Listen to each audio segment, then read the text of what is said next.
ExxonMobil adalah perusahaan minyak terbesar di dunia yang berdiri pada tahun 1999. Namun, tahukah kalian, ExxonMobil merupakan gabungan dari perusahaan minyak Exxon dan Mobil? Menurut Ludwig Suparmo dalam bukunya Manajemen Krisis, Isu dan Risiko dalam Komunikasi, merger ini dilatar belakangi tragedi tumpahan minyak di Valdez, Alaska pada 24 Maret tahun 1989 yang menyebabkan jatuhnya Exxon dari sisi finansial maupun reputasi. Malapetaka lingkungan terburuk dalam sejarah Amerika Serikat itu diawali dengan peristiwa kapal supertanker Exxon Valdez yang menabrak batu karang di pantai Alaska. Akibatnya, sebanyak 11 juta galon atau setara dengan 42 juta liter minyak mentah tumpah di pantai Alaska. Tumpahan minyak ini mencemari 1.300 mil perairan dan 600 mil pantai, membunuh ribuan biota laut dan ekosistemnya, serta menyusahkan kehidupan nelayan Alaska. Terbaru, National Geographic tahun 2016 mengabarkan paus pembunuh terancam punah akibat tragedi itu. Separuh dari 58 paus pembunuh mati karena terjebak dalam tumpahan minyak. Ahli biota laut juga menyatakan sejak tragedi itu tidak ada satu ekor pun paus pembunuh yang lahir. Ekosistem laut Alaska membutuhkan waktu yang lama untuk pulih kembali. Bahkan hingga kini, konsentrasi minyak masih ditemukan di lepas laut Alaska. CEO saat malapetaka itu terjadi dijabat oleh Lawrence Rau. Dewan Eksekutif Exxon segera mengadakan rapat dan memutuskan agar Rau tidak perlu datang ke lokasi kejadian karena dianggap tidak memiliki pengetahuan teknis untuk menangani kejadian, dan perusahaan juga telah mengirimkan tenaga-tenaga ahli yang berpengalaman ke lapangan. Ternyata, ini adalah keputusan yang salah. Tidak hadirnya Rau di lokasi kejadian mendapat kritik pedas dari media dan memancing kemarahan masyarakat. Exxon dinilai angkuh dan tidak peduli pada lingkungan dan masyarakat yang terdampak. Keputusan salah berikutnya berkaitan dengan lokasi media center yang berada di Valdez, yang merupakan kota terpencil di Alaska dengan fasilitas jaringan komunikasi terbatas. Akibatnya, media kesulitan mendapatkan informasi dan justru mencari sumber-sumber berita yang belum terjamin kebenarannya. Selain itu, Exxon juga tidak segera melakukan siaran pers atau siaran langsung dari lokasi kejadian, sehingga Exxon dinilai menutup-nutupi informasi. Penanganan tragedi tumpahan minyak yang tidak baik ini menyebabkan aksi boikot oleh masyarakat Amerika Serikat dan Kanada. Tercemarnya citra perusahaan, volume penjualan menurun, rusaknya ekosistem laut Alaska, kewajiban membayar ganti rugi senilai 2,5 miliar US dollar, dan juga persepsi publik atas tudingan pencemar lingkungan yang tidak termaafkan. Penanganan krisis yang berbeda dilakukan oleh Johnson & Johnson saat produknya dipalsukan sehingga menyebabkan 7 korban meninggal. Kejadian berawal dari laporan 4 korban meninggal akibat mengkonsumsi Tylenol pada tahun 1982. Tylenol adalah obat pengurang rasa nyeri produksi Johnson & Johnson dengan penjualan fantastis, yang kala itu berkontribusi sebesar 15 hingga 20% dari total laba Johnson & Johnson. Hasil investigasi menunjukkan adanya tindak kriminal dengan mengganti isi kapsul Tylenol dengan bubuk sianida oleh seseorang yang hingga kini tidak pernah ditemukan. Beberapa hari setelahnya, CEO Johnson & Johnson saat itu, James, menemui Badan Intelijen FBA dan FDA atau Food and Drug Administration atau setara dengan BPOM di Indonesia. James menyatakan akan menarik seluruh produk Tylenol di pasaran. Namun, hal tersebut dicegah oleh FBA dan FDA dengan pertimbangan hal tersebut justru akan memunculkan kecemasan berlebihan dari masyarakat terhadap keselamatan dan pengawasan obat yang beredar di Amerika. Johnson & Johnson segera mencari alternatif dengan menerapkan triple safety seal untuk mengganti kemasan Tylenol yang semula tanpa segel. Tragedi Tylenol kedua terjadi pada tahun 1986.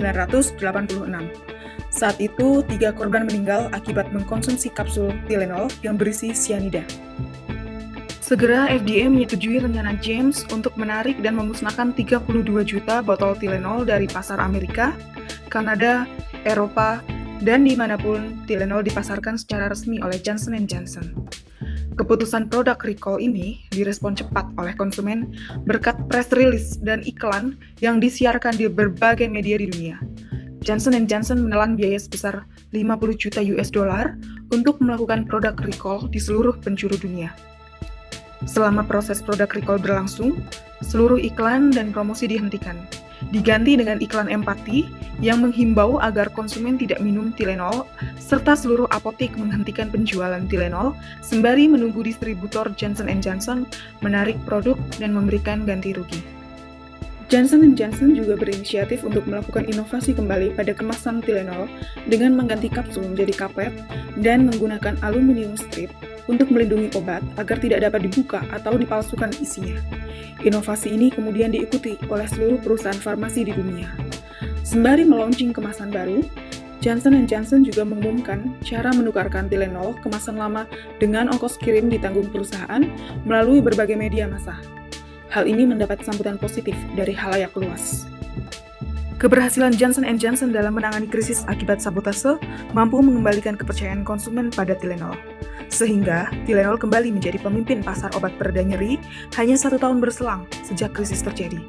Tylenol menyumbang sepertiga dari laba perusahaan yang mencapai 525 juta US dollar.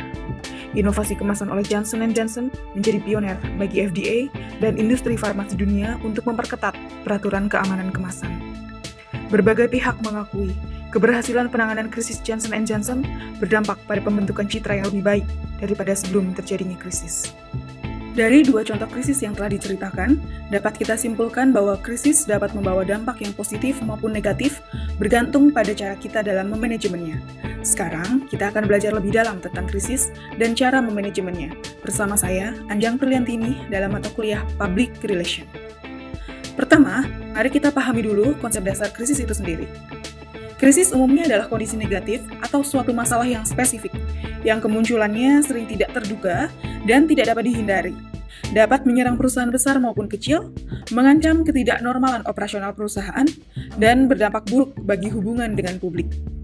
Menurut Devlin tahun 2007, krisis berkembang dalam 3 tahap. Tahap pertama adalah tahap prakrisis. Pada tahap ini, tanda-tanda krisis telah nampak melalui isu-isu yang berkembang. Namun, sebagian perusahaan tidak memiliki krisis plan, meremehkan isu, menutupi dan mengabaikan isu, sehingga masuklah ke tahap kedua, yaitu tahap krisis. Tahap krisis adalah situasi di mana isu telah berkembang secara liar dan menyebar luas. Pada tahap ini, sudah tidak mungkin dilakukan upaya preventif. Yang bisa dilakukan hanya meminimalkan akibat atau dampak dari krisis itu sendiri dan mencegah timbulnya korban jiwa. Tahap ketiga adalah pasca krisis, yaitu situasi di mana krisis telah terlewati dan menciptakan 2 kemungkinan, mempertahankan reputasi atau kehilangan reputasi. Sekali lagi, semua bergantung pada upaya manajemen krisisnya. Manajemen krisis pada dasarnya mengacu pada prinsip kerja manajemen secara umum yang merupakan tahapan atau proses. Manajemen krisis merupakan proses kegiatan yang mengandung berbagai strategi demi satu tujuan utama, yaitu meminimalkan dampak kerusakan akibat adanya krisis. Proses itu sendiri terdiri atas 4 tahap, yaitu tahap identifikasi, perencanaan, implementasi, dan evaluasi. Pada tahap identifikasi, dilakukan pengumpulan data dan informasi terkait masalah yang memicu krisis. Informasi dikumpulkan dengan selengkap-lengkapnya, minimal mampu menjawab formula 5W plus 1H yang meliputi pertanyaan apa yang terjadi, kapan krisis terjadi, siapa yang terlibat, di mana krisis terjadi, mengapa krisis terjadi, dan bagaimana krisis berlangsung. Informasi dikumpulkan dari berbagai sumber, baik artikel pemberitaan, individu, kelompok, dan sebagainya. Informasi yang didapat akan sangat membantu dalam penyusunan strategi manajemen krisis. Tahap selanjutnya adalah perencanaan. Pada tahap ini, yang pertama kali dilakukan adalah menentukan tujuan. Sebagian besar tujuan manajemen krisis adalah mengurangi dampak kerusakan, menekan jumlah korban jiwa, hingga meminimalkan kerusakan reputasi perusahaan di mata publik. Selanjutnya, menentukan sasaran utama dan sekunder yang menjadi target dalam manajemen krisis dan memetakan karakteristik masing-masing sasaran atas aspek demografi, psikografi, dan sosiografinya. Dalam tahap ini juga dilakukan penyusunan pesan yang akan disampaikan pada target sasaran. Pesan sebaiknya disusun dengan memperhatikan karakteristik sasaran yang telah dipetakan sebelumnya. Hal ini dilakukan untuk memperbesar peluang pesan tersebut dipahami oleh publik sasaran, sehingga turut memperbesar peluang tercapainya tujuan manajemen krisis. Hal terakhir yang perlu direncanakan adalah menentukan media yang tepat, dengan menyesuaikan pada karakteristik sasaran dan pesan yang akan disampaikan. Setelah seluruh strategi direncanakan, kemudian diterapkan. Pada tahap ini, tim manajemen krisis harus senantiasa memonitor kesesuaian implementasi dengan perencanaan. Tim juga harus peka terhadap faktor-faktor yang dinamis di lapangan dan segera menentukan solusinya dengan cepat. Setelah seluruh tahap dilaksanakan, kemudian dilakukan evaluasi. Tim manajemen krisis dapat melakukan riset untuk melihat efektivitas program manajemen krisis yang telah dilaksanakan. Hasil dari evaluasi dapat membantu tim manajemen untuk menarik kesimpulan apakah program manajemen krisis telah berhasil mencapai tujuan yang ditetapkan pada tahap perencanaan. Agar manajemen krisis berhasil, ada beberapa hal yang perlu diperhatikan oleh seorang public relation. Antara lain, 1. Segera bentuk tim krisis.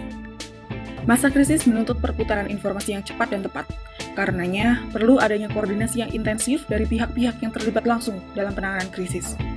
Terlebih, pihak yang terlibat dalam penanganan krisis dapat berasal dari berbagai bidang ilmu atau pakar. Untuk itu, perlu dibuat tim krisis yang mengkomando pelaksanaan manajemen krisis. Tim krisis dapat dipimpin oleh CEO atau Manager Public Relations. Hal yang perlu diperhatikan berikutnya adalah komunikasi krisis. Menurut Priantono dalam bukunya Public Relation, Issue and Crisis Management, komunikasi krisis adalah kegiatan mengumpulkan, memproses, dan menyebarkan informasi yang dibutuhkan saat menghadapi situasi krisis. Komunikasi krisis juga merupakan strategi untuk mengkomunikasikan apa yang ingin dikatakan, ingin dilakukan, dan apa yang sudah dilakukan perusahaan dalam respon krisis. Komunikasi memegang peranan penting dalam menentukan keberhasilan penanganan krisis.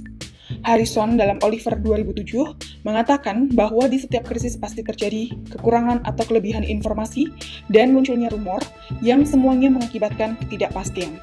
Karenanya, public relation dituntut untuk mengontrol informasi dengan cara menyediakan informasi yang tepat. Salah satu caranya adalah dengan berpegang pada prinsip one voice. Artinya, seluruh tim penanganan krisis dan dewan direksi perusahaan harus disiapkan agar mampu memberi jawaban yang sama ketika dimintai keterangan oleh awak media. One Voice juga berlaku di seluruh media, termasuk media sosial yang digunakan oleh perusahaan dalam penanganan krisis ini. Hal ini dimaksudkan untuk menghindari kesimpang siuran yang justru akan memperburuk situasi krisis. Berikutnya, PR harus mengumpulkan fakta-fakta dan mempersiapkan pernyataan kepada publik. Fakta harus dikonfirmasi untuk memastikan tidak ada fakta yang palsu. Pada tahun 2005, terjadi ledakan di area tambang sagu di Amerika Serikat. Terdapat 13 pekerja yang terjebak di lokasi ledakan. Keluarga korban ikut menunggu di lokasi kejadian saat proses evakuasi berlangsung. Kemudian, salah seorang staf tambang mengabarkan bahwa 12 orang selamat dan 1 orang meninggal. Namun, beberapa jam kemudian, kabar tersebut berubah menjadi 1 orang selamat dan 12 orang meninggal. Hal ini menyulut kemarahan keluarga korban yang sebelumnya gembira karena sebagian besar korban selamat. Peristiwa ini menunjukkan adanya aliran komunikasi yang terdistorsi dan tidak dikonfirmasi terlebih dahulu sebelum dibagikan kepada publik. Terutama dalam hal ini keluarga korban yang secara psikologis sedang terguncang. Tim manajemen krisis dituntut melakukan respons sesegera mungkin. Tujuannya agar perusahaan dapat secepat mungkin mengontrol situasi. Jika terlambat, situasi semakin tak terkendali. Tim manajemen krisis atau bahkan CEO harus cepatnya bertemu media dan datang ke lokasi untuk memberikan informasi awal tentang kejadian dan apa yang sudah, sedang, dan akan dilakukan sehingga publik tercukupi informasinya. Segera kontak media massa untuk memberikan informasi awal. Sekecil apapun informasi yang dimiliki harus disampaikan ke media. Tujuannya adalah untuk mengurangi spekulasi-spekulasi, khususnya di tahap awal krisis. Spekulasi yang dibiarkan dapat memunculkan rumor yang mungkin lebih dipercaya, mempengaruhi persepsi, dan dianggap sebagai suatu kebenaran. Media massa adalah prioritas dalam komunikasi krisis. Karenanya, perlu segera dibentuk media center dan secepat mungkin melakukan konferensi pers. Ada 3 informasi dasar yang perlu diberikan sejak awal krisis, yaitu informasi tentang apa yang terjadi, apa yang telah dilakukan, dan ungkapan empati atau keprihatinan atau permohonan maaf atas peristiwa yang telah terjadi. Ungkapan keprihatinan dan permohonan maaf perlu disampaikan meski krisis yang terjadi bukanlah kesalahan perusahaan. Perusahaan minyak Exxon terlambat menangani krisis saat kapalnya menumpahkan jutaan galon minyak di Laut Alaska. Berbeda dengan BP American Trader yang langsung meminta maaf dan berupaya membersihkan tumpahan minyak di pantai California. Kecepatan respon dan tanggung jawab ini mendapatkan pujian dari banyak pihak. Di sisi lain, banyak pula yang bahkan tidak tahu pernah terjadi tumpahan minyak di laut oleh BP American Trader. Hal ini menunjukkan bahwa penanganan krisis yang cepat dapat mencegah meluasnya pemberitaan. PR juga perlu mengadakan konferensi pers secara berkala. Tujuannya untuk mengupdate informasi sehingga tidak muncul kekurangan informasi, sekaligus mencegah kesimpang siuran pemberitaan di media. Meski faktanya negatif atau tidak menguntungkan bagi perusahaan, namun tim manajemen krisis perlu menyampaikannya. Kuncinya adalah cara menyampaikan informasi negatif ini jangan sampai membuat reputasi perusahaan menurun.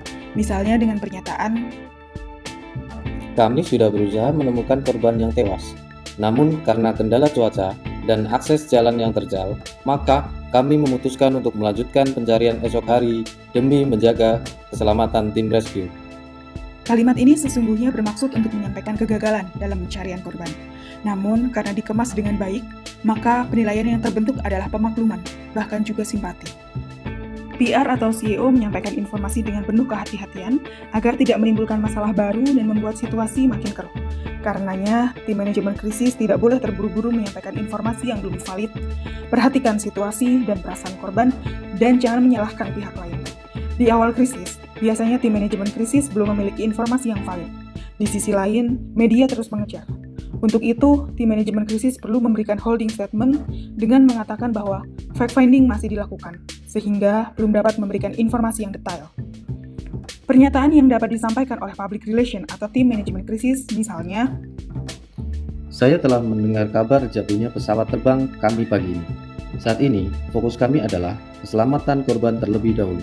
Terkait penyebab jatuhnya pesawat, kami belum memiliki info yang cukup karena tim yang kami kerahkan saat ini adalah tim penyelamat. Jika nanti kami telah mendapatkan hasil investigasi terkait penyebab jatuhnya pesawat, segera kami kabarkan kepada teman-teman media. pernyataan ini menunjukkan kehati-hatian dalam menyampaikan informasi yang belum valid, sekaligus menekankan aspek kepentingan publik sebagai prioritas dalam penanganan krisis. Dalam manajemen krisis, perlu pemanfaatan beragam media. Tujuannya adalah untuk mengontrol lingkungan dan meredam informasi yang bergulir dengan liar.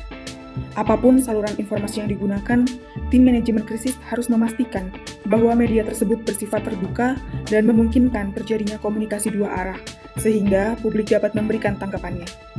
Saluran komunikasi ini dapat berupa saluran tatap muka seperti Crisis Center 24 jam, melalui media massa seperti surat kabar, radio, dan televisi, media nirmasa seperti majalah dinding, media online, dan media sosial. Fokus utama dalam manajemen krisis adalah memprioritaskan keselamatan dan kepentingan publik, bukan untuk mempertahankan kepentingan perusahaan. Yang pertama kali dilakukan adalah melakukan respon untuk mengatasi akibat. Misalnya menarik semua produk untuk mencegah bertambahnya korban. Baru setelah itu perusahaan mencari penyebab krisis.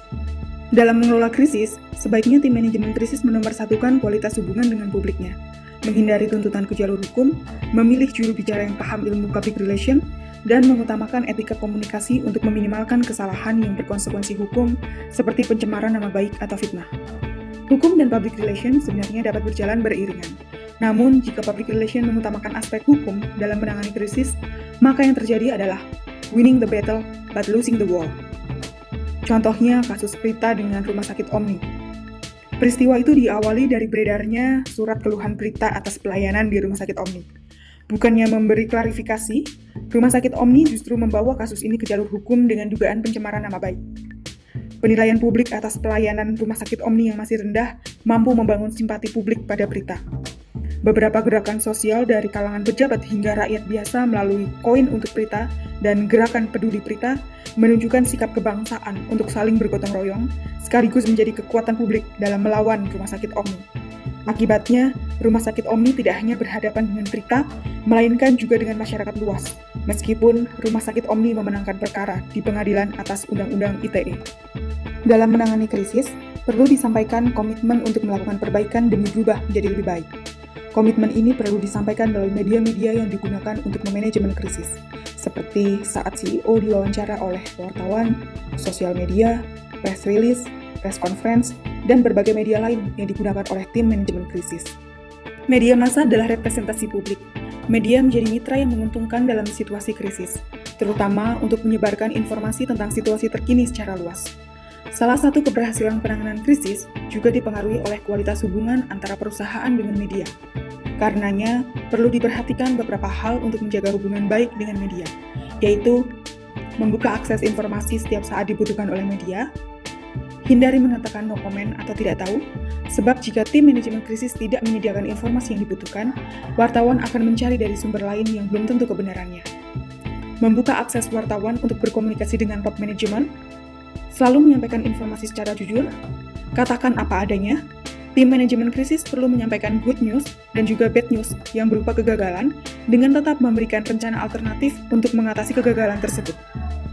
Antisipasi pertanyaan dari media sehingga tim manajemen krisis memiliki kesiapan informasi terkait poin-poin yang sekiranya akan ditanyakan oleh wartawan. Langsung memberikan informasi cepatnya pada saat krisis mulai berlangsung. Monitoring berita-berita di media dan langsung merespon jika menemukan informasi yang tidak akurat dengan melakukan klarifikasi. Serta tetap jalin hubungan dengan media dan mengontaknya secara rutin, baik dalam situasi krisis maupun tidak, situasi formal maupun non-formal. Dengan memperhatikan 13 poin ini dalam manajemen krisis, perusahaan memiliki peluang untuk keluar dari situasi krisis dengan citra yang lebih baik. Kedepan akan selalu ada tantangan bagi eksistensi sebuah perusahaan. Bencana alam, kejahatan cyber, sabotase, pandemi, eksploitasi pekerja, radikalisme, korupsi, pelecehan seksual, dan sebagainya. Apakah kalian siap?